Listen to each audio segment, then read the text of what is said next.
Dear honored guests, friends and colleagues, I am Senna Hoffman. I am director of the Danish Institute at Athens, and it is my privilege to welcome you to tonight's book presentation of the ancient theatre Kalydon in Aitolia, Volume 1, Architecture, and Volume 2, Excavation, Context and Finds, edited by Rune Frederiksen and Olympia Vikatou. Tonight's event is in honor of Dr. Rune Frederiksen. Last year we were all shocked and saddened to learn that Rune Frederiksen had suddenly and tragically passed away.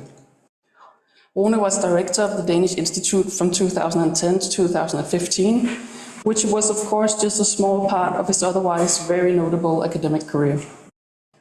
Rune studied classical archaeology at the University of Copenhagen, where he also took his PhD in 2003 at the Copenhagen Polis Center on Greek city walls in the Archaic period. He then worked as an exhibition consultant for the New Carlsberg Glyptotek and taught at Copenhagen University prior to being Sackler Fellow at Ashmolean Museum in Oxford. Here he worked on a catalogue of plaster casts of Greek and Roman sculpture in the cast gallery of the Ashmolean Museum. This impressive activity led him to being appointed director of the Danish Institute at Athens in 2010 as the youngest director yet. Rune had already been busy on a number of archaeological field projects in Denmark, Italy, Greece, Jordan and Cyprus, but most intensively in his time as director when he led the excavations at Kalydon in Aitolia from 2011 to 14, and then as the Danish director for the investigations at pre-Hellenistic Sicyon in 2015, a project he directed while at the National Museum of Denmark. At the time of his passing, Rune was head of collections at New Carlsberg Glyptotek in Copenhagen, a position he had held since 2016, and where he had been busy with reorganizing the collection of ancient Greek and Roman art. I would imagine many of you present here today got to know Rune in his time at the Danish Institute. Rune was always open, interested, and genuinely enthusiastic when he engaged with others, whether new or old colleagues, students, guests at the Institute, staff, workers in the field project, and friends, of which he had many. His passing was a great loss, as a family man, a gifted scholar, and certainly also as a mentor for the many students taking part in his fieldwork, whom he supported, uplifted, and left a lasting impression on, many of whom have shared with me how much they appreciated him as a teacher and as the warm human being he was, always smiling and lifting spirits on hot days. The Danish Institute at Athens, the staff, the board and myself extend again our deepest condolences to Rune's family and his many friends, and we will remember him among many things for the dedication and joy with which he walked through life. Shortly before he passed, in May 2023, he saw the finished version of the handsome publication of the ancient theatre Kalydon in Aitolia. It is a very important work, publishing the results of the fieldwork in Kalydon that took place in the ancient theatre.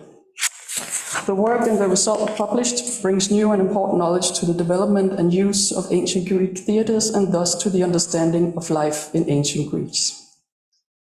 Today, to present and celebrate the publication, we will first have a presentation by Rune's co-director and co-editor, Dr. Olympia Vikatou. Unfortunately, Dr. Vikatou had a last-minute engagement elsewhere, but Dr. Søren Handberg has kindly agreed to read her presentation prior to his own. So allow me to first introduce Dr. Olympia Vikatou, following Dr. Søren Handberg.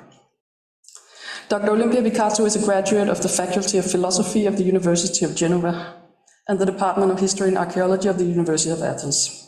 She holds a degree in Italian philology, a master's degree in Eastern Mediterranean archaeology from the University of Aegean, and a PhD in prehistoric archaeology from the University of Ioannina.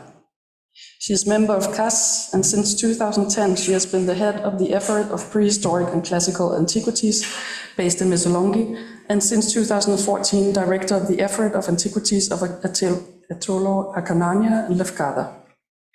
Since 1990, Dr. Vikatou has taken part in numerous archaeological field projects, including, of course, the projects of Kalydon, which she co-directed first with Dr. Rune Frederiksen and then Dr. Søren Handberg. And last year, she became General Director of Antiquities and Cultural Heritage of the Ministry of Culture. We are very honored to have Dr. Olympia Vikatou contribute to this evening's book presentation and honoring of Dr. Rune Frederiksen. To first present her contribution, followed by his own, we have Dr. Søren Handberg. Dr. Søren Hanberg is Associate Professor of Classical Archaeology at the Department of Archaeology, Conservation and History at the University of Oslo. He holds a PhD from 2010, which he obtained from the Danish National Research Foundation's Center of Excellence, the Center for Black Sea Studies at Aarhus University. From 2012 to 15, he was the Assistant Director of the Danish Institute at Athens, and since 2013, he has been co-directing the archaeological fieldwork in Kalydon in collaboration with Dr. Olympia Vikatou and the effort of Aitolia and Lefkada. He participated in the excavation of the theatre in Kalydon in all the years of the project from 2011 to 2015, and has contributed significantly to the publications of the theatre that we present this evening. And tonight we will have the pleasure of his lecture on the publication of the archaeological investigations of ancient theatre at Kalydon in Aitolia. But first, it will be the presentation by Olympia, Dr. Olympia Vikatou and Dr. Søren Hanberg will read it. So please welcome Dr. Søren Hanberg.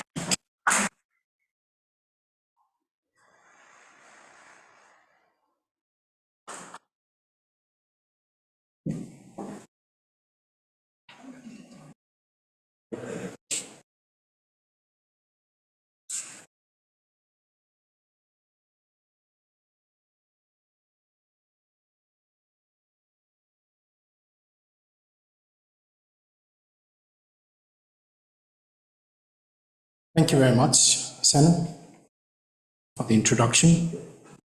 And good evening, everyone. It's a pleasure to be here, an honor.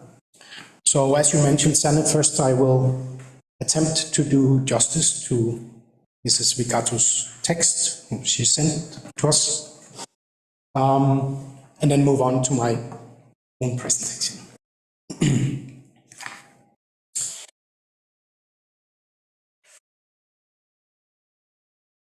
The systematic excavation of Kalydon, one of the most important Aetolian cities, which according to Homer participated in the Trojan War, is mythologically linked to the famous myth of the Caledonian boar hunt. The systematic excavations began at the beginning of the 20th century and is one of the oldest in the region. First, Yorgos Soteriades carried out an excavation on the Lavrion hill searching for the temple of Artemis, as well as on the Acropolis and in the necropolis of the city, with important findings, the results of which were published in the Proceedings of the Archaeological Society in Athens in 1908. This work was followed by the systematic excavation at the Lavrion hill and the Herouan from 1925 to 1938 by the Greek and Danish archaeologists Professor Konstantinos Romeos, participated from the Greek side, and Einar Dybved and Frederik Poulsen from the Danish side.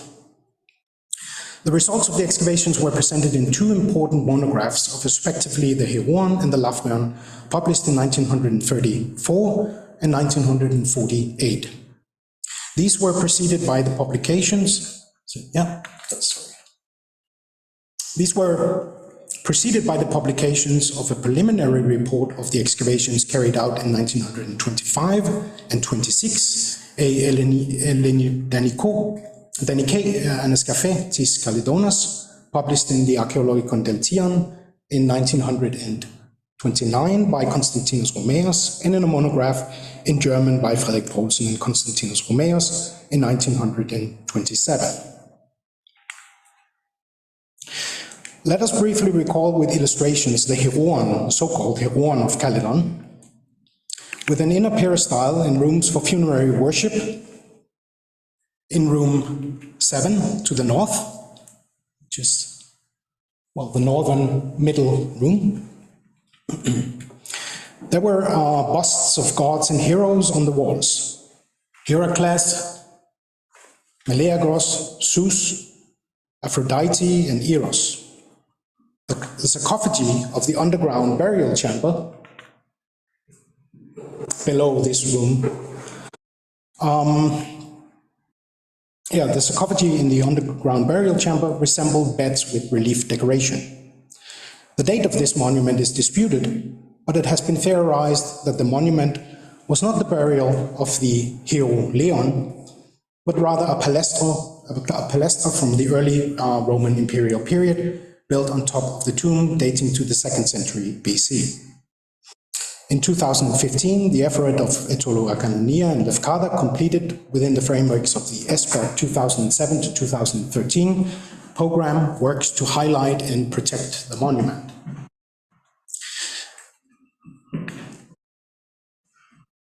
Regarding the Lavrion sanctuary dedicated to Artemis and Apollo, we should first and foremost note that it was the second most important sanctuary in Aitolia after Thalos. The first temple of Artemis was built towards the end of the 7th century BC with architectural polychrome terracotta elements. And around 360 BC, a stoa with columns, an altar in the southeastern area, a propylon, and a new stone peripteral temple were added to the sanctuary.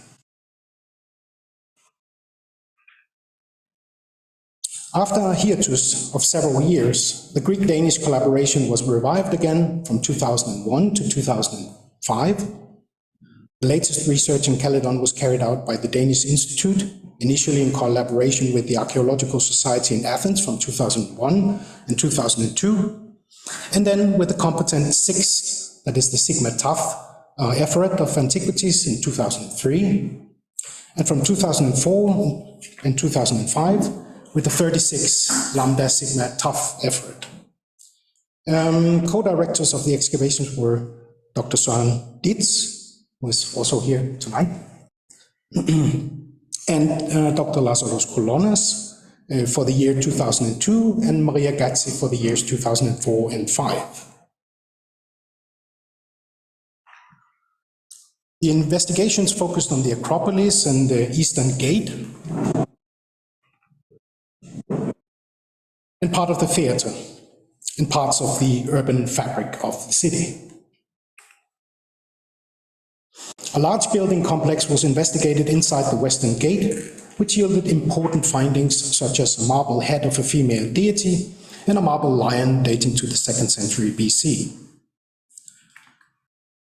The results of the excavations of this 5-year program are presented in the publications Kalydon in Aitolia, volumes 1 and 2, edited by Søren Dietz and Maria Stavropoulou-Gazzi, also in the monograph series of the Danish Institute. A main monument that has emerged from the investigations of the ancient city is the discovery initially made by Euphemius Mastrokostas in the 1960s of the so-called Bouleuterion, as it was then assumed, during the construction of the national road of Antirio and Ioannina. This is the theatre, the excavation of which was completed within the framework of a new 5-year Greek-Danish collaborative program.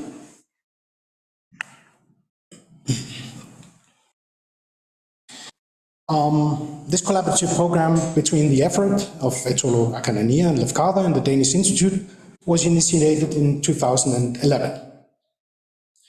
The excavations were directed by, on behalf of the Ministry of Culture, the speaker, so Mrs. Olympia Vikatou, me, of course,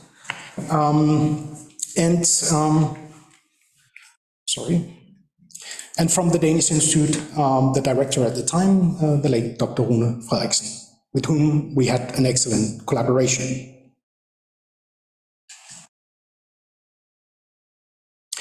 The contributions of the president of the association, Diasoma, Mr. Stavros Benos, was important, and the excavation team was embraced by the then mayor of the holy city of Missolonghi, Mr. Katsoulis, and the residents of Evinokori, who in the summer of 2012 honored Rune and me with an event in the village square. The theatre is located on the southern slope of the Lavrion Hill. Its particularities, which arouses the interest of scholars, concerns mostly the rectangular shape of the orchestra, but also the concave shape. The benches are made of elongated sandstone blocks, which are placed on top of dressed bedrock or foundation of smaller stones.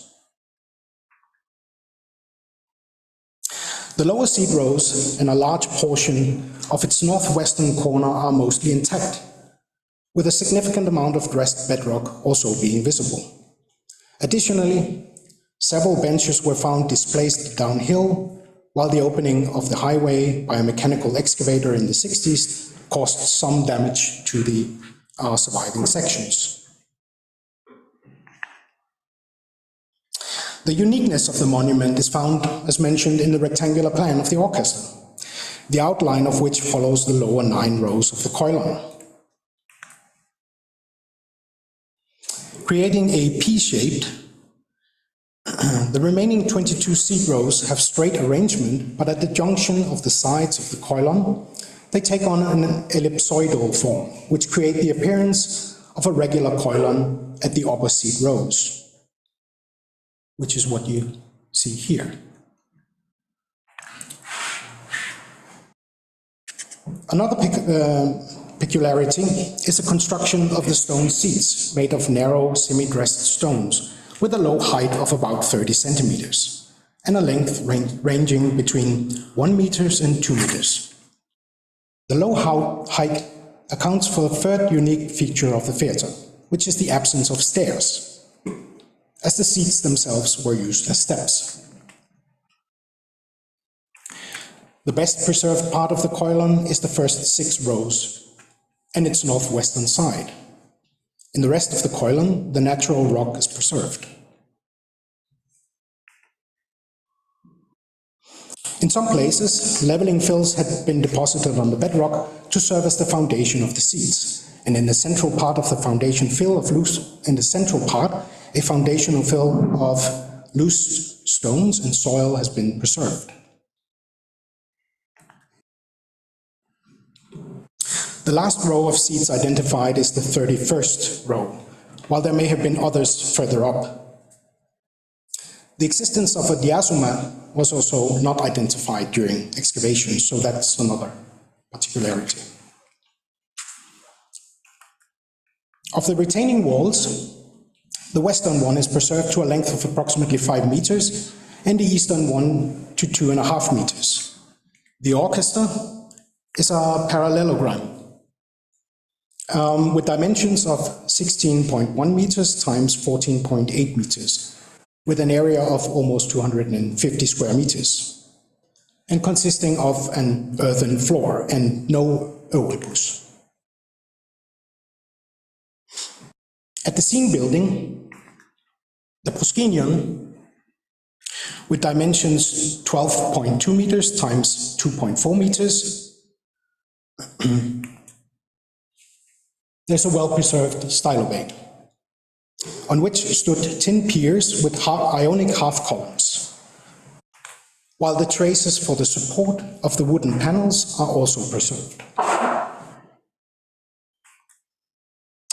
It had one central door and 2 side entrances, as you see in this reconstruction.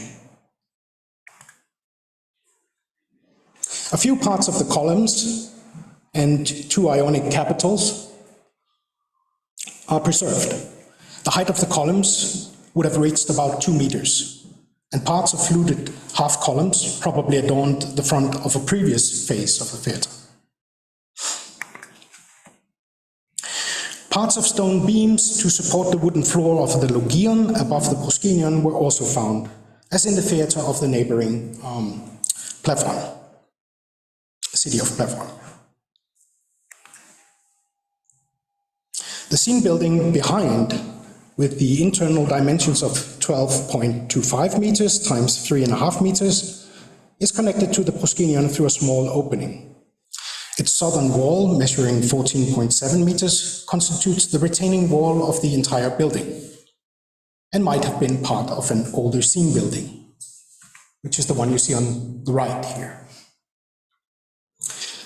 That might have been part of an older scene building that was later incorporated into the new complex when the scene building acquired a first floor. A row of 6 foundations for the bases of columns are preserved inside the scene building. These serve to support the upper floor. Outside the scene building, a construction measuring 3.3 meters long and 2.7 meters wide probably constitutes the foundation of an ascending staircase to the ground floor, which is marked by the arrow here. The inclined ramps, 4.5 meter wide, led to the upper floor and constitute additional evidence for the existence of a loggia above the proscenium. Two main construction phases can be recognized in the theatre. Oh, here we see the ramps. You see the eastern one is not very well preserved, but the western one is very well preserved.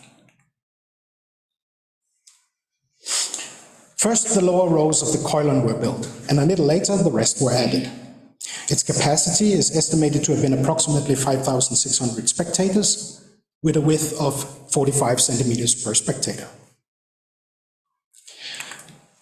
So it seems that it is almost as large as the theatre in Spartas, with approximately 6,000 people, spectators, and clearly larger than the theatres in Iniades and Plevra. The second construction phase comprises the scene building with the ramps. The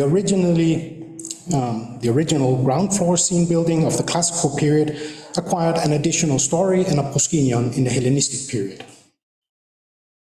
Earlier it was suggested that the 9 lower right-angled seat rows formed part of an earlier bouleuterion, the Kalydon of which was extended to meet the needs of the theatre.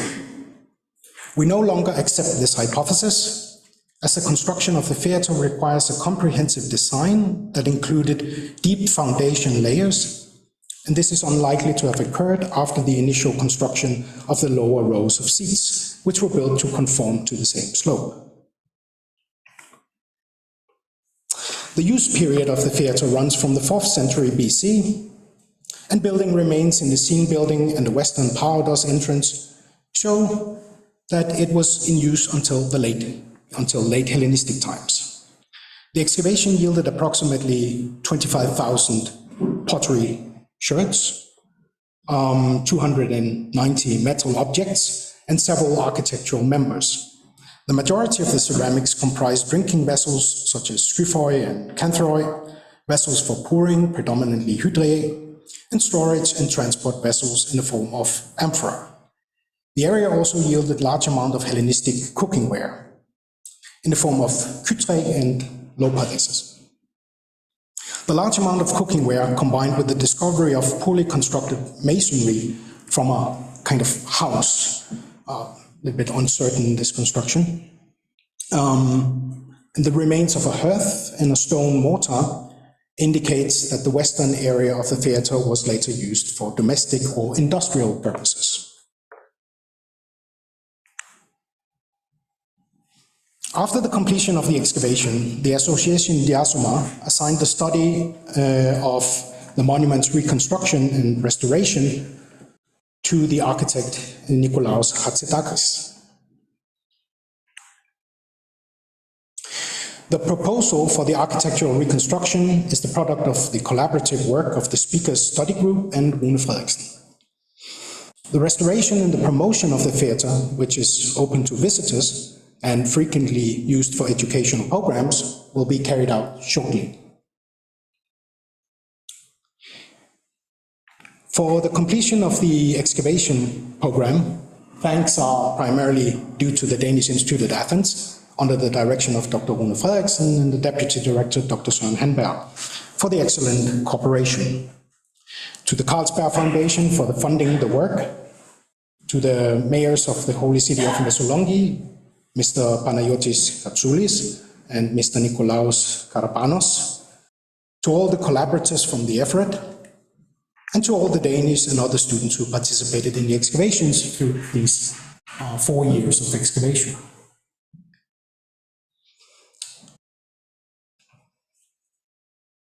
The excavation of Kalydon, which began more than a century ago, and which is still ongoing today, despite some lengthy interruptions, is extremely important. Here you see all the members of the team throughout the years.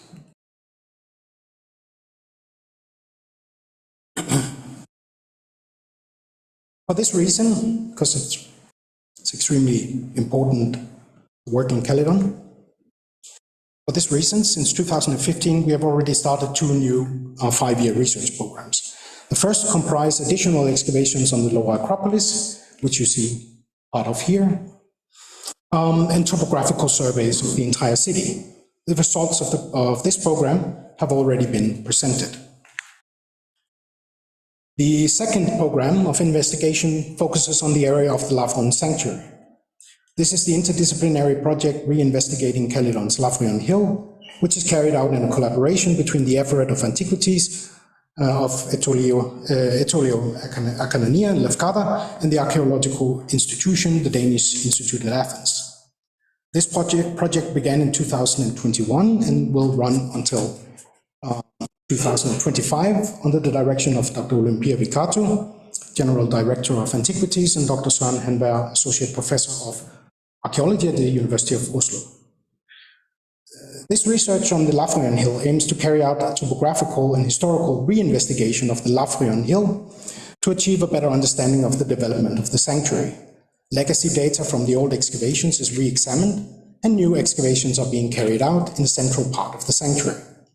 Among the features already investigated by the project are votive monuments, sacrificial deposits, large public buildings, architectural members from the old temples of Artemis, and while reinvestigations of the chronology of these monuments forms an important part of the project, it's also significant that the project has documented for the first time that the area was inhabited since prehistoric period. This latest project also incorporates exploratory excavations in the Huron to investigate the construction date and the causes of destruction of that monument.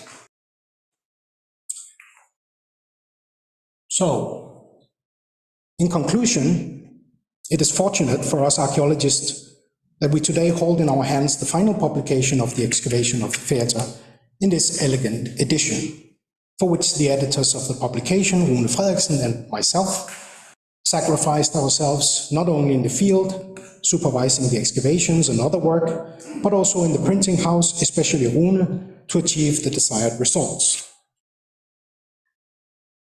I dedicate tonight's speech to my beloved collaborator, Rune, with whom we brought this important monument to light, and primarily through his efforts published the 2 volumes that we present tonight, bringing this monument to the attention of the scientific community. His passing and absence overshadowed tonight's event. We had planned to present our book in Athens and Mesolongi in May of last year. However, this was postponed due to the inauguration of the Syncration Museum in Mesolongi, and we were considering a presentation in September 2023.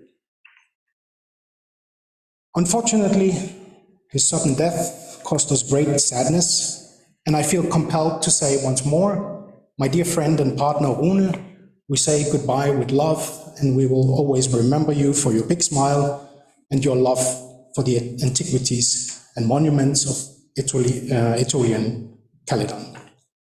Thank you very much for your attention.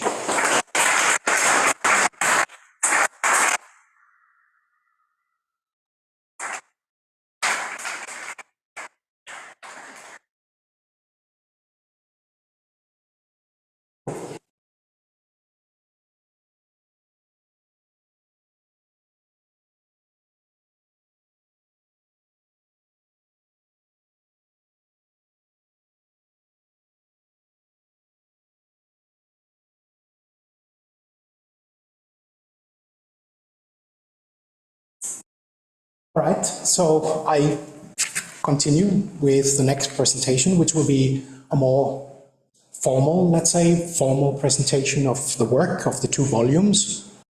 A little bit about the content, but I also want to talk a little bit about not so much the process, but more sort of my relationship with Rune throughout the project. It's a great honor for me, first of all, to stand here tonight and present this publication of the archaeological excavations of the ancient theatre of Kalydon on behalf of the editors and on behalf of the Institute. A publication that represents the culmination of so much hard work by so many people during more than a decade. I really want to emphasize that. A lot of people have been involved. At the same time, standing here fills me with a profound sense of loss as we take this opportunity to remember and honor one of the book's principal editors and project directors, Dr. Rune Frederiksen, who sadly passed away last year just as the book was about to be published. Rune was not only a good friend and colleague, but he also functioned as a sort of unofficial, or maybe official even, mentor, academic mentor to me since the initiation of the project and throughout the whole project. It should have been Rune standing here before you instead of me, and his absence here tonight is deeply felt.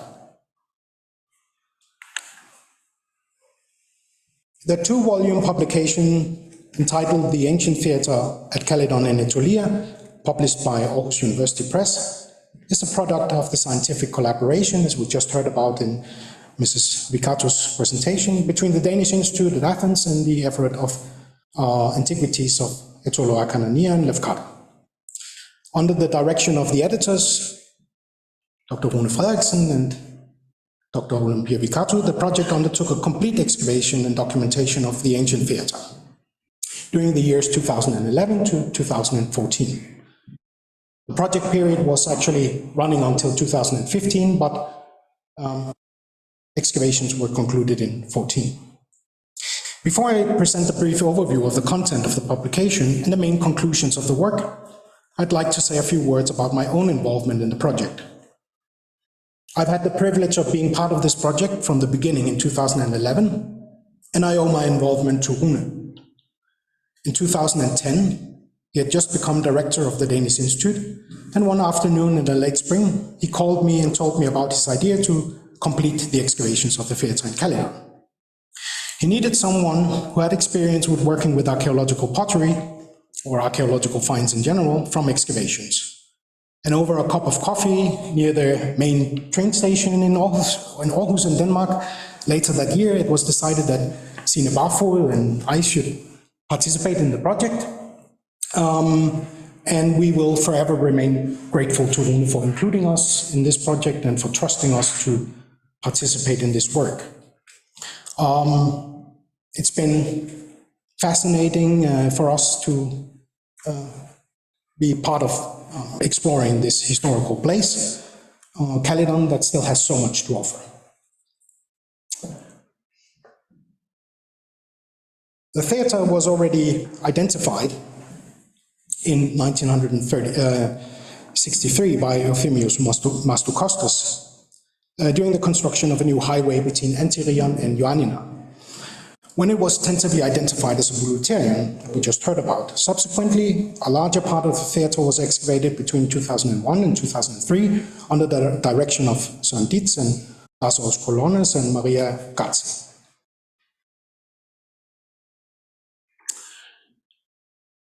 Volume 1 focuses on the architectural design of the theatre, the question of different construction phases, and proposes a reconstruction of the entire complex.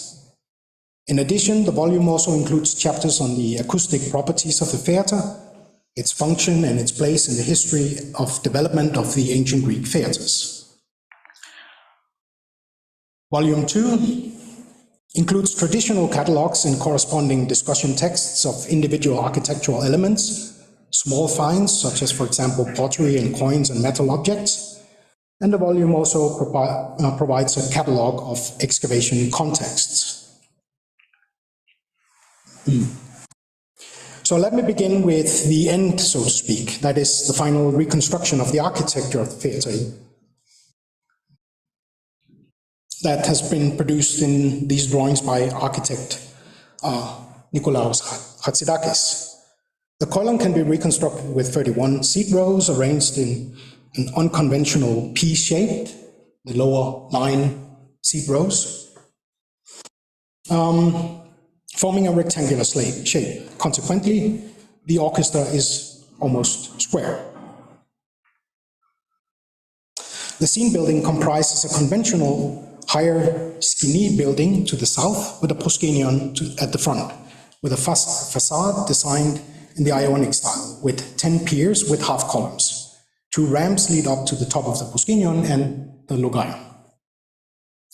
The lack of a diasoma and stairways in the Kalydon should be noted, as well as the size of the orchestra, which is much larger than other comparable theatres. According to standard calculations of the number of spectators, the theatre could accommodate around 5,600 people, which is more than has been estimated for the entire population of the city, which is quite interesting. Volume 1 consists of 3 conceptual parts. A basic description of the structural elements, then interpretation, and historical and architectural reconstructions. The whole monument and all its constituent elements are subjected to careful discussion, and their interpretation is discussed in conjunction with an analysis of the archaeological contexts. The stratigraphical situation of soil sediments and other features within the theatre receives significant attention. Particularly noteworthy is the stratigraphy revealed beneath the floor levels of the theatre in the so-called north-south search trench, spanning the entire scene building down to bedrock. This trench exposed that both the scene building and the Kalydon were constructed atop a foundational fill reaching depth of up to 1.5 meters. Comprising alternating layers of soil and stones. And within these layers, a substantial amount of late archaic and classical pottery was discovered. Some other locations where excavations were carried out to a level below the theatre produced some interesting and significant results. One case in point is the excavation below the eastern Parados entrance, which you see here on your right-hand side, which revealed rather unexpectedly the foundations of a previous structure, which is in the publication, it's called AS31 structure.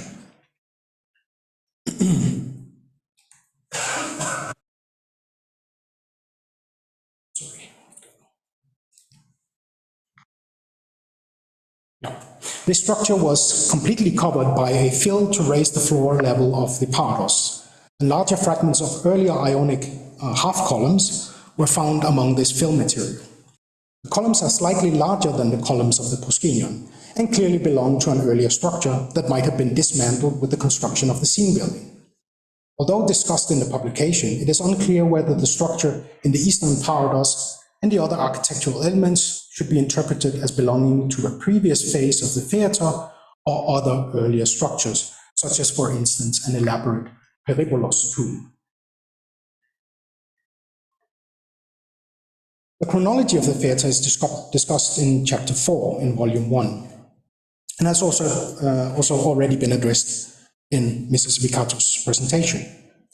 In this regard, the date of the lower 9 rectangular seat rows has been a central research question since the beginning of the project and even before the project began. Were these remnants of an earlier stage of the theatre?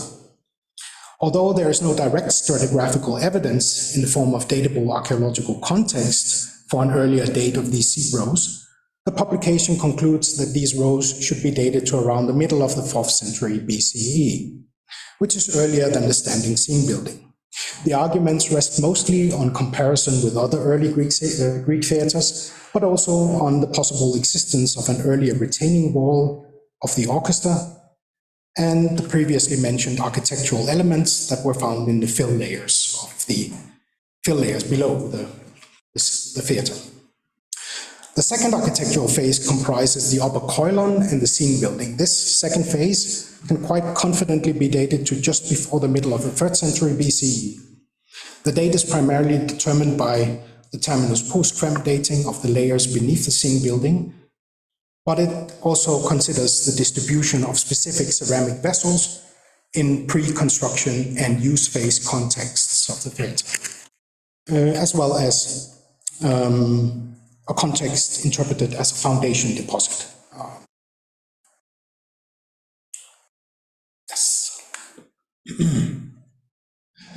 Tile stamps suggest one or two events of refurbishing of the roof of the scene building in the following century. Relatively well-preserved context below the destruction layer of roof tiles in the scene building reveal, rather surprisingly, that the scene building had been occupied by some kind of squatters in the late 2nd and early 1st centuries BCE, before it was finally abandoned and left to gradually collapse over a relatively short period of time. This is an important discovery because according to the ancient authors Strabo and Pausanias, Kalydon was not supposed to be abandoned until Augustus relocated the inhabitants to Nicopolis after his military victory at Actium in 27 BCE. I'll return to the significance of this evidence at the end of my presentation. Of other interesting aspects of potential chronological significance, I would like to mention that the form of the Ionic capitals of the proscenium columns stylistically belongs to the 1st and 2nd century BCE, so the monument might serve as a starting point for a thorough review of the dating of the Hellenistic Ionian capitals. The comprehensive analysis of the acoustic properties of the theatre, performed by Jens Holger Rindel in chapter 6 of volume 1, also deserves special mention. Although the analysis by and large revealed that the acoustics were not as good as in theatres with semicircular orchestras, the theatre still had excellent acoustic properties. The maximum benefit of these properties would have been achieved if the speaker stood in the orchestra up to 5 meters in front of the proscenium in the orchestra. So this constitutes a brief and by no means exhaustive summary of volume 1, and I now move to volume 2. Right from the beginning of the project, it was important to Rune that the final publication of the theatre should include all the small finds and not only present the architecture. And as already mentioned, volume 2 presents a wide range of the small finds.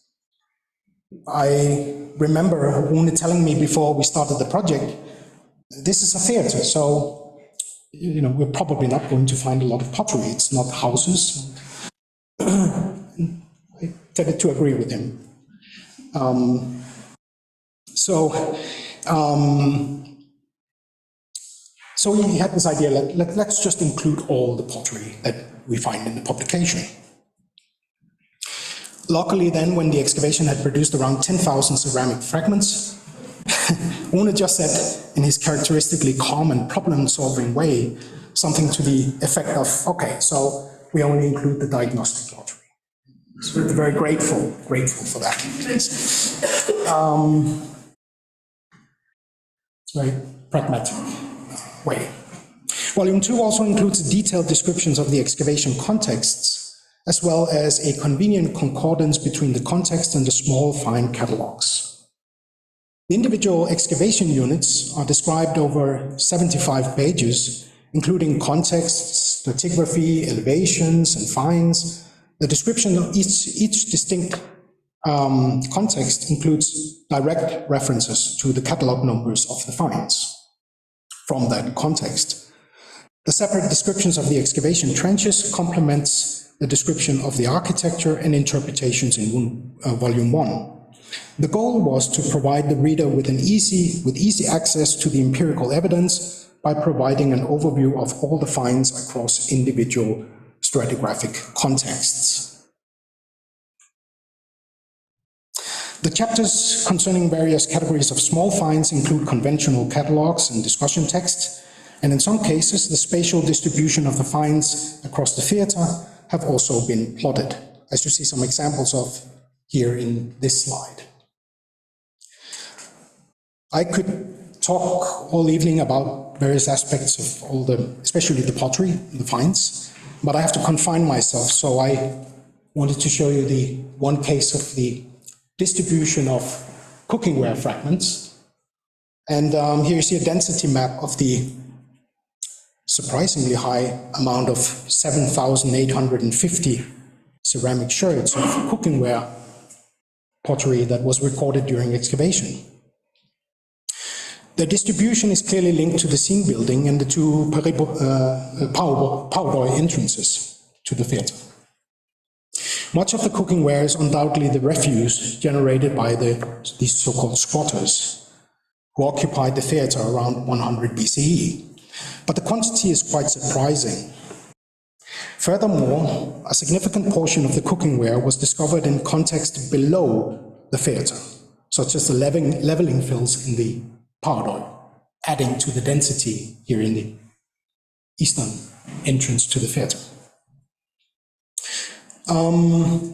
Even so, there are no clear typological differences between cookingware from these early 3rd century BC contexts and the cookingware pottery that can be dated to around 100 BC, demonstrating this kind of traditionalism of cookingware typology. Furthermore, the early cookingware pottery reinforces the idea of later activity or earlier activity in the area, the activity, the cookingware from these contexts that must be dated before the construction of the second phase of the theatre. Regarding the issue of the theatre's abandonment in around 100 BCE, I would like to emphasize that the publication of the excavation of the theatre has already had a substantial influence on our understanding of the broader historical development of ancient Kalydon.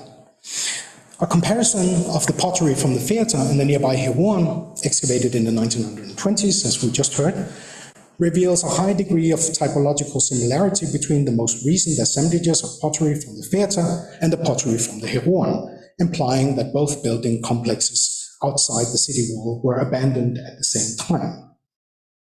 The historical and social circumstances surrounding this abandonment are yet to be explored in future studies, but it serves as a good example of how new investigations can revitalize old material. And with this, I end my presentation of the scientific work, but before I end my talk, I'd like to share a few personal thoughts about my encounters with Rune throughout the project. I first met Rune in the late summer of 2000, so almost 2.5 decades ago. And the exact date is, I tried to look it up, but it's lost in some virtual space of a discontinued email address somewhere. But back then I was still a bachelor student at Aarhus University, and I had invited Rune to give a talk at our student organization or student sort of union, an organization that primarily organized guest lectures. And I'd just written a bachelor thesis on the ancient fortifications of Athens, and Rune had just begun his PhD project on the archaic Greek fortifications at the Polish Center in Copenhagen. So I was quite excited about the prospect of learning more about ancient fortifications, and especially from a PhD student and from the Polish Center in Copenhagen, no less. So I contacted Rune, but, and I must admit to my disappointment, Rune didn't want to talk about fortifications. He would much rather talk about the development of the ancient Greek theatre. So, which was the topic of his recently submitted MA thesis. So Rune traveled across the country and gave a splendid talk about the ancient Greek theatre. Looking back at it now, it seems fitting in a way that Rune then a decade later invited me to participate in the excavations of a theatre in Kalydon. And now, almost 2.5 decades after this first encounter, I stand here and talk about Rune's publication of the same theatre. So in a poetic way, one might say that my friendship with Rune was always staged by the ancient Greek theatre. Conducting archaeological fieldwork and seeing it through to publication is a huge accomplishment, regardless of the nature of the work. This is certainly true for the theatre in Kalydon, which was an ambitious project. I still vividly remember the drive with Rune and Sine from Athens to Kalydon in Rune's old Land Rover on the 27th of June 2011. which is the one you see right-hand side, packed with some essential equipment, field equipment. We were embarking on the first excavation season of the theatre, and we're all very excited about the prospects.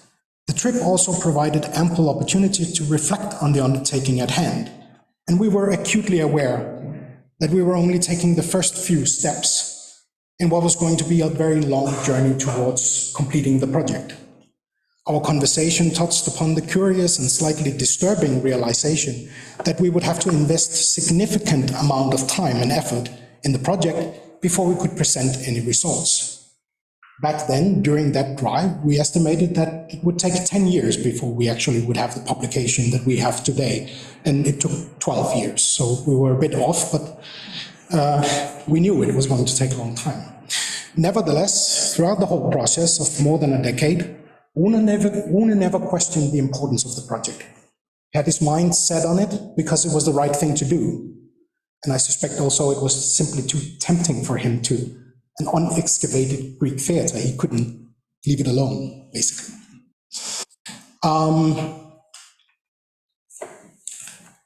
You've seen this already, but I just wanted to emphasize that during the project, 87 people contributed to the work. And the production of the 2 volumes that we present today would not have been possible without their contribution. And a special thanks goes to the people of Ebenokori and Mesolongi, who, by all accounts, demonstrated an unprecedented level of xenophilia, for which we are extremely grateful. I would say it wouldn't have been possible to carry out this project without the help and support and encouragement by all the people, the local people there, including the people from the Euphoria, of course. The volume's editors deserve full credits for successfully excavating and publishing the ancient theatre of Kalydon, and I congratulate them, the effort, and the Danish Institute on the publication. Thank you very much for your attention.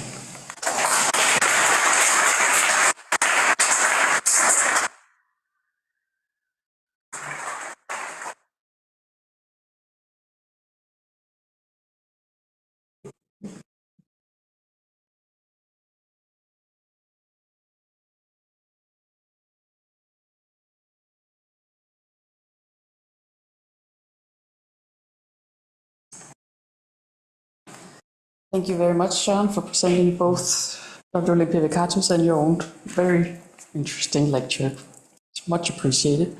And now we move on to what is in effect the third lecture of tonight. It's now my privilege to introduce Professor Alexander Sokolicek. He is Professor of Classical Archaeology at the University of Salzburg. He holds a PhD from 2003 from the University of Vienna on the topic of the atheism.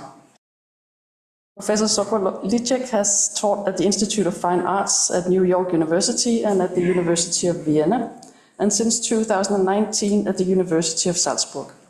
He has participated in numerous field and research projects. He has been Senior Research Fellow at the Austrian Historical Institute in Rome and at the Austrian Archaeological Institute in Vienna, where he has also been Director of the project, the Magnesian Gate at Ephesus, Field Director of the excavations at Aphrodisias in Turkey, and is, since 2019, Director of excavations at Egina. His research interest includes, among others, Roman and Greek urban studies in the Mediterranean, Greek and Roman architecture, and contextual studies of art and architecture in public space.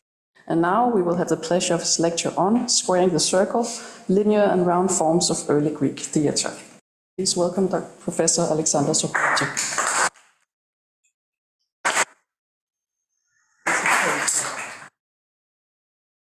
Great. Thank you very much for this very nice introduction. Dear ladies and gentlemen, dear Director of the Institute, Sanne Hoffmann and Søren Handberg, dear Silke, dear colleagues and friends of Rune's. Yeah, squaring the circle is an early Greek problem of geometry. The challenge is to construct a square with the equivalent area of a given circle using a compass and a straight edge. We know now that the problem cannot be solved because P The fundamental number of circle calculations is a transcendental number and can only be approximately constructed. Squaring the circle may also describe problems in archaeology and architecture that we cannot solve mathematically, but we can offer possibilities and ideas how to approach phenomena that cannot be understood by itself. Squaring the circle can also be applied in theater studies, or better vice versa, circling the square, because the topic of this evening is why early Greek theaters were rectilinear until the 4th century, and why contemporary meeting places connected with political assemblies tended to be round. Before we go into detail, I want to thank Silke, who wrote me a couple of weeks ago, asked me whether I would like to come here to Athens and contribute to the memorial lectures for Rune. I want to thank Sanny Hoffmann and Søren Hamberg, and for all who are so nice and welcoming. I was a good friend of Rune's. We shared some path together, both privately as friends and scientifically, and we also had kind of similar developments, first with theatre studies as an MA thesis and dealing with certifications as PhD, and then we ran into each other and discovered not only that we were born in the same year, but that we had a very similar interests. So we organized a conference on Greek theatres, Greek theatre architecture, together with the Grand Dame of Theatre Studies, Elisabeth Gebhardt, in 2012 in this very room, 12 years ago. So, yeah, I'm very touched that 12 years later we celebrate a book that Rune and his team prepared and published, and painstaking work. And I would like to have congratulated him personally, but yeah, I extend the congratulations to the team and to Silke and to the Danish Institute who did this wonderful work at Kalydon. So some of the thoughts presented here go back to discussions with Rune, and well, they may not be entirely new, but recently I thought about early Greek theatres again, and yeah, I would have been keen on hearing his ideas, but I dedicate all this, whatever we talked in the past, to his memory. I want to start insights from the publication of your splendid book of Kalydon on page 117. It is Rune's words. He said, "It may have been utilized for a number of additional functions, such as the boule or ecclesia of Kalydon, and even for private or semi-private gatherings. We do not know. We simply scrutinize and interpret the architecture itself in the logical belief that the building was erected with certain functions in mind, and that these can be read directly out of the structural remains. The premise form follows function leads to the assumption that certain forms must be connected to certain functions. The cardinal question concerns the form of the early theatre orchestra and the koilon.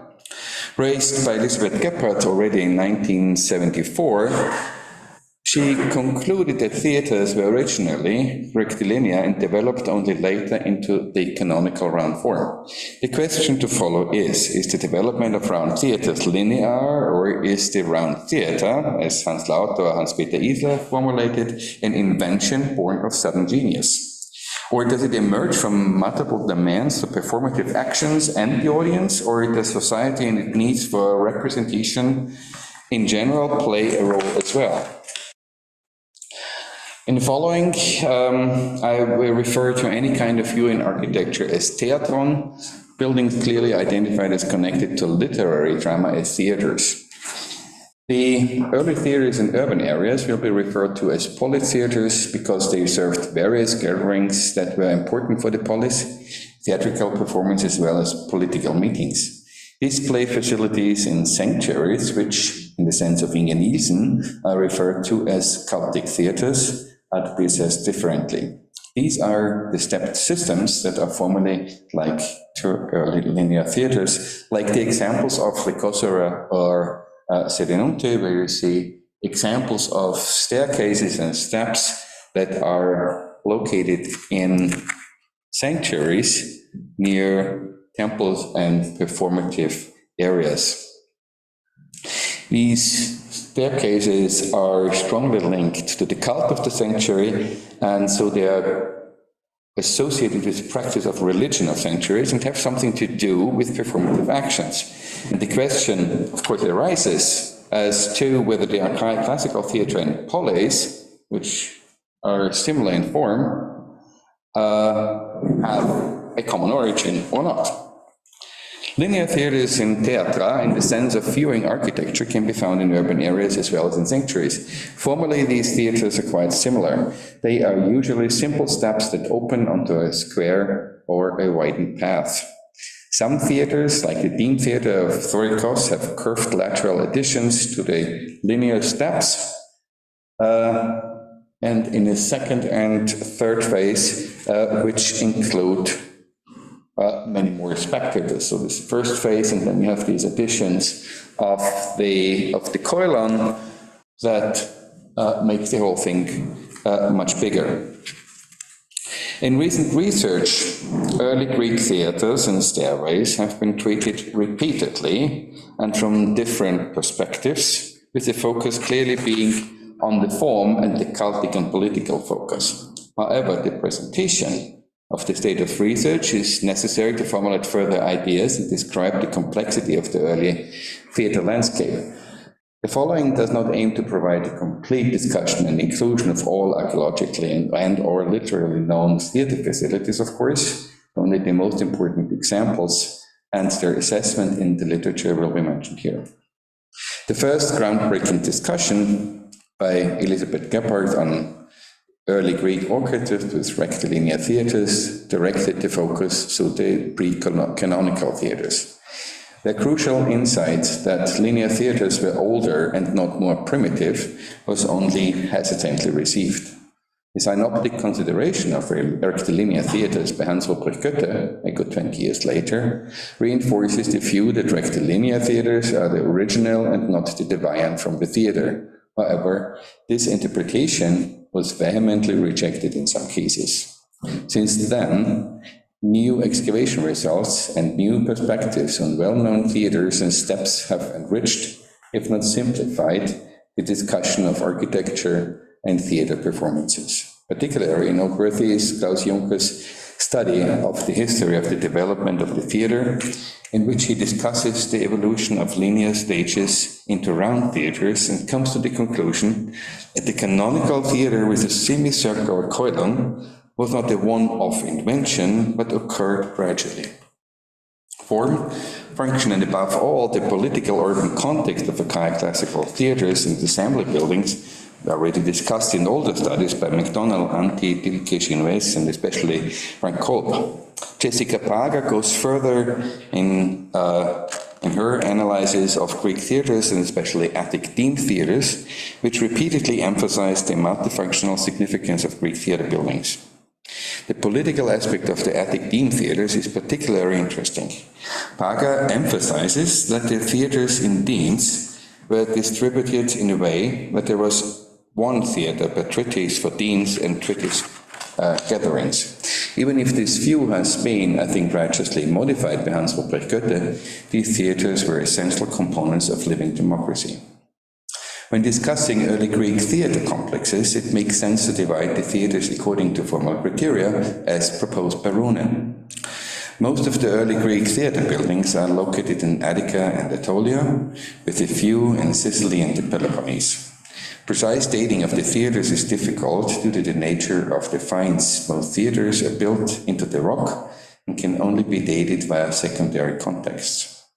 The period of the early linear Greek theatres spans roughly the late 6th century to the 4th century BC. There are different variants that can be classified according to Rune's formal categorization. They have the following characteristics. Okay. First, theatres with rectilinear prohetria and on a slope without built steps, like in Icaria. theatres with parallel rectilinear rows of seats, like in Aitolia, theatres with irregular coila, and those with a symmetrical P-shaped floor plan. I just want to go through Rune's groups quickly. As we see, the first group includes the theatres like in Ikaria and Ramnus and some others. These theatres do not have built auditoriums. Instead, the audience was seated on the slopes, like here in both of these places. The simple theatre form has parallels to other facilities, such as early stadia. For example, the archaic stadium in Olympia had a spectator area that was also designed as a simple embankment without seating steps. While in Athens, on the southern slope of the Acropolis, with the introduction of the cult of Dionysus Elaterais around 540, and the victory of Thespis at the first Dionysia, can also be assumed to have been a simple spectator area. Attic vases from as early as the early 6th century BC, such as the famous Dinas of Sophilos, depict spectators on built grandstands, which obviously describes a general practice at major events, especially in the context of funerary games. We'll come back to that later. The second group has a koilon with linear rock steps, like in Argos or Chaeronea or in Syracuse. Also Symphilis is a theatre like that. The rectilinear theatre of Argos is here, located to the west of the early Hellenistic canonical theatre of the city, was carved out of the rock around the middle of the 5th century BC and had at least 33 rows of seats that were vertically segmented into 4 cercites into 3 rows of steps. The 90-centimeter deep benches could hold around 2,000 to 2,300 spectators. It is likely that the older complex continued to be used even after the canonical theatre was built. It is at least surprising that it was only overbuilt by an Odeon in Roman times. This is also the case in Syracuse, where a rectilinear rock staircase was built in the 5th century BCE in the Epipolae district, in the immediate vicinity of the sanctuary of Apollo Temenitis and the Contrada Fusco, a geometric archaic necropolis. This is a couple of kilometers away from the archaic polis, so this is something that has nothing to do with the city itself.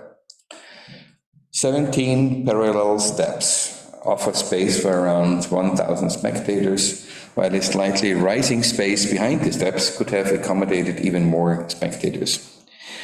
2 cercites divide the space in 3 sectors, each about 7 meters wide. The original function of the rock staircase has been subject of long debate, which has not provided any clarity.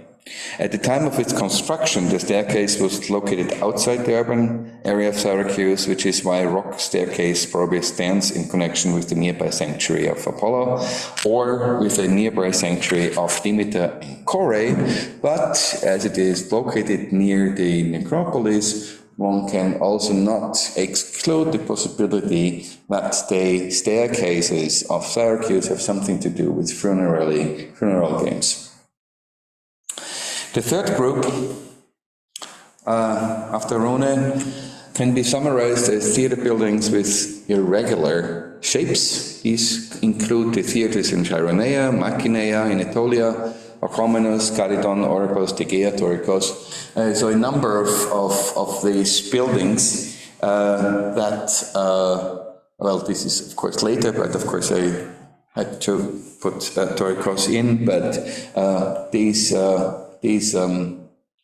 theatres are 6th century with a phase in the 5th century, and also Argos and Macinea are from classical times.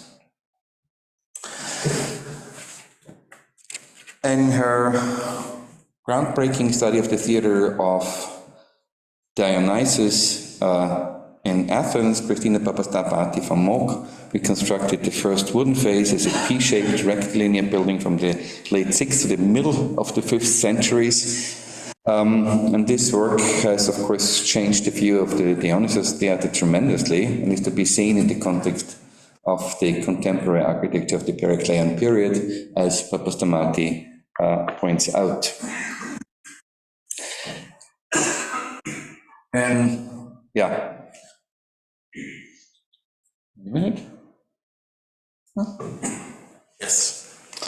In several Greek cities of the 6th and 5th centuries, which is the same period as the linear theatres just presented emerge, we find assembly buildings that are completely round. The best examples are the round building in Metaponto from the 6th century, the Ecclesiasterion from Paestum from around 470 BCE, and the Pnyx in Athens from the early 5th century. The Ecclesiasterion in Metaponto is a monumental building complex located in the northeast of the Greek Agora. It was originally circular and an important public meeting place. The earliest phase of the structure from the 7th century is estimated to have measured circa 20 meters by 30 meters and is located in the area not shown on the plan. In the first half of the 6th century, earth was banked up to build the Ecclesiasterion, which had an overall plan of circa 62 meters in diameter, allowing for sloping seats on the raised ground around here. The central rectangular area was marked out in the second phase, measuring about 13 by 19 meter, and the entrances were very wide with 7.5 meters. The whole structure was surrounded by a retaining wall, creating a circular building. In its third phase, between 500 and 475 BCE, the Ecclesiasterion, the so-called Ecclesiasterion, received simple rows of stone seats on either side of the central rectangular area. The rows of seats were divided into segments by 6 flights of steps radiating from the central area.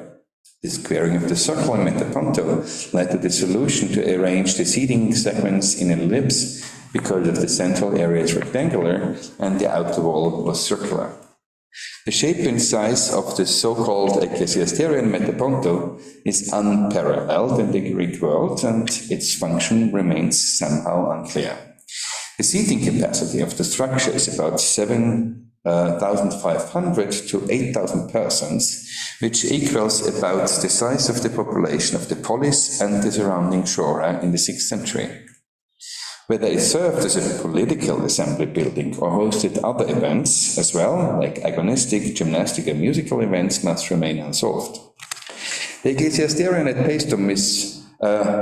at Paestum, above here, is much smaller, but completely round. Its construction is dated between 480 and 470 BCE, having a capacity of about 1,100 to 1,700 people.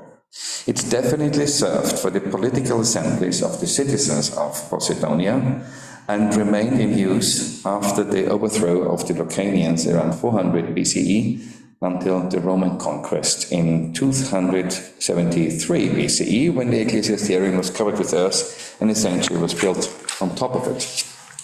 As the official meeting place of the Ecclesia in Athens, the Pnyx had a capacity of at least 6,000 persons in the early 5th century.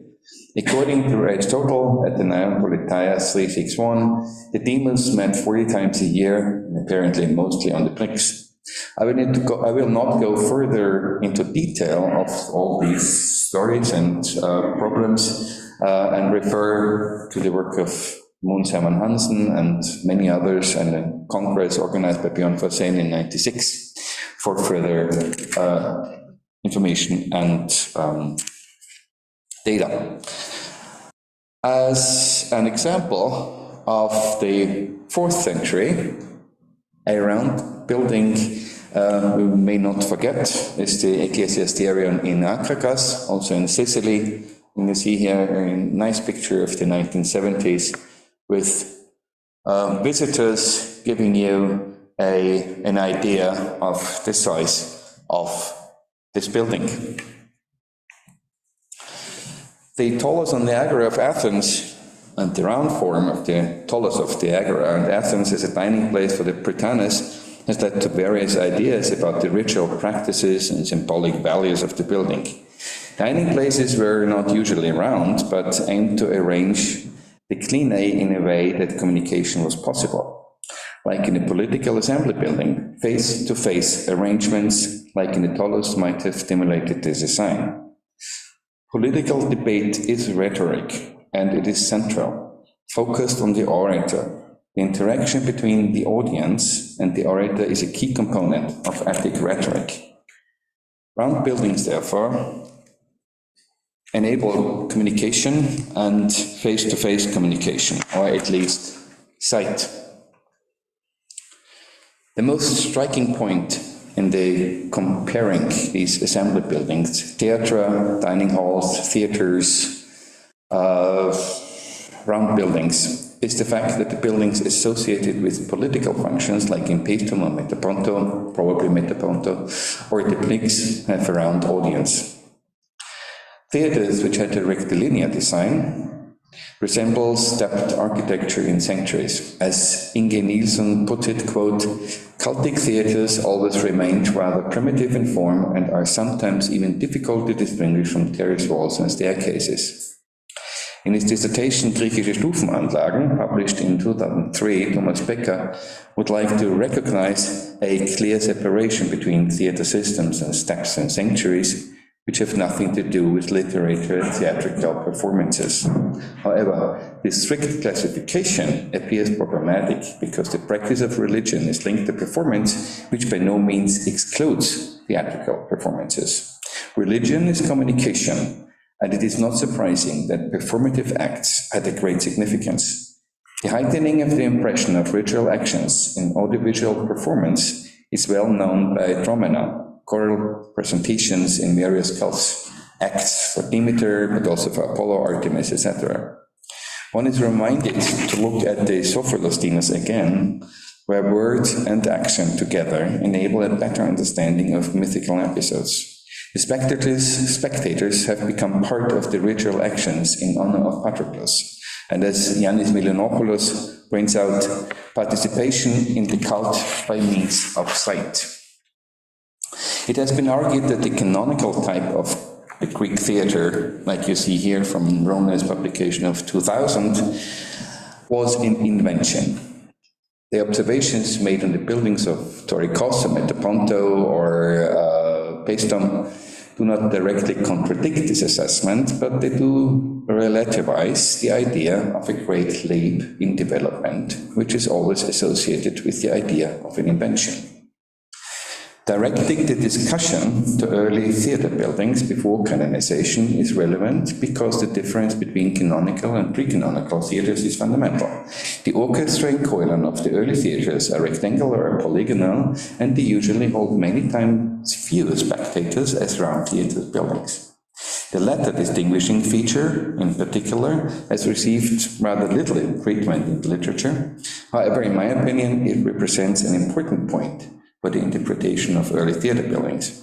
The compelling criteria that emerge from the comparison with round theatres, and have also been dealt with in literature, concern the areas of performance and audience. Thus, the form of the early Greek theatre results from a specific function of performance practice or from audience requirements, and what parameters could have been crucial for the shape of the theatre to change within a short period of time in the first half of the 4th century BCE. And why did the theatre accommodate a much larger number of spectators in the 4th century, and what caused this sudden monumentalization of the theatre? In this way, size matters. A collection edited by Eric Chapo, Hans-Ulrich Goethe, James Green, and Peter Wilson a couple of years ago paints a rich and convincing picture of the theatre in Athens in the 4th century. There can be no question of a decline in theatre culture, but rather a transformation of poetry. The canonization of the 3 great tragedians of the 4th century BCE, Aeschylus, Sophocles, and Euripides, and the formation of architecture, which together helped to embed the Greek theatre itself as an independent institution in a larger social discourse. An important approach has recently been taken by Mary Hollinger, whose study on monumental steps in Greek architecture, published in 2015, emphasizes the human factor, which is the practical use of the steps and their performative function as participatory architecture. This human factor is used as an opportunity to look at the form and function of early Greek theater buildings and the transformation in the 4th century from perspective of performance.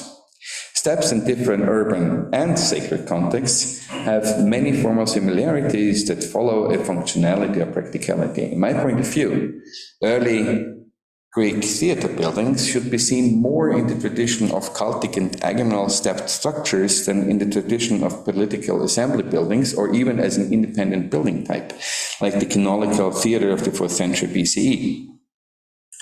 The size of the audience reveals the greatest differences between the pre-canonical theaters and the circular theaters, since the introduction of the circular theaters around the middle of the 4th century increased about tenfold, which is about the time when the big Greek leagues emerged and needed large assembly areas.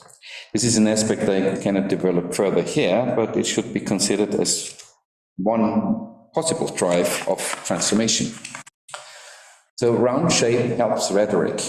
Centrality of building supports the speech, as trained rhetoric in Athens was fundamental to achieve support of people in democratic discourse.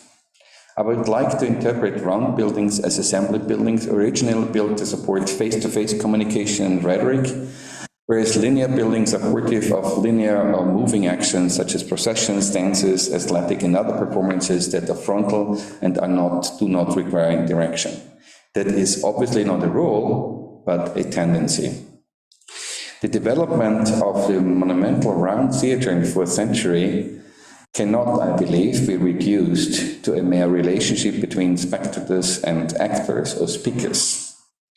The monumental Kalydon does not only support face-to-face interaction in the political process or during theater games where you can interact with the audience and scream and shout and talk about whatever is going on in the orchestra, but it is a monument of representation itself, where not only people, but also honorific statues, votives, and other media can be presented. And this is what you cannot do in a linear building, what you cannot do with restricted space. Monumentalization means representation, so that the entire theater complex of Kalydon, stage building, orchestra, paradoi, the analemata walls become a stage by itself, because it becomes a representation of the civic body of a polis in a completely new building. Thank you.